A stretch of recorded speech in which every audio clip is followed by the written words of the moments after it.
Subject కి ఒక teacher ఉంటారు, అన్ని సబ్జెక్టులు నన్ను చదవమంటారు. ఇంత చిన్న బుర్రలో అన్ని ఎలా నింపాలి?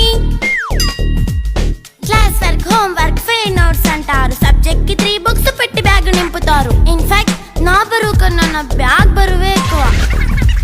క్వశ్చన్లు, ఆన్సర్లు, సర్ప్రైజ్ టెస్టులు అన్ని దాటుకొని మళ్ళీ స్కూల్ వ్యాన్ ఎక్కేసి అమ్మయ్య ఇక ఇంటికి వచ్చేసామనుకుంటే మార్క్స్ తక్కువ వస్తే చెయ్యాలి అసైన్మెంట్. రిపోర్ట్ కార్డ్ చూపిస్తే ఇంట్లో ఉన్న పనిష్మెంట్. హోమ్ వర్క్ చేయమంటూ మమ్మీ చంపుతుంటుంది. ట్యూషన్ టైం అయిందని డాడీ తరుముతుంటాడు. డాన్స్ క్లాస్ కి వెళ్ళమని తాతయ్య తిడతాడు. స్నాక్స్ తిని వెళ్ళమని నాన్నమ్మ ఆపుతుంది. ఇక అన్నీ అయిపోయాక కాసేపు టీవీ చూద్దామంటే మమ్మీ ఎంట్రీ ఇచ్చింది. బెడ్ ఎక్కమంది. చిన్న నాప్ తీసేలోపు తెల్లారిపోయింది.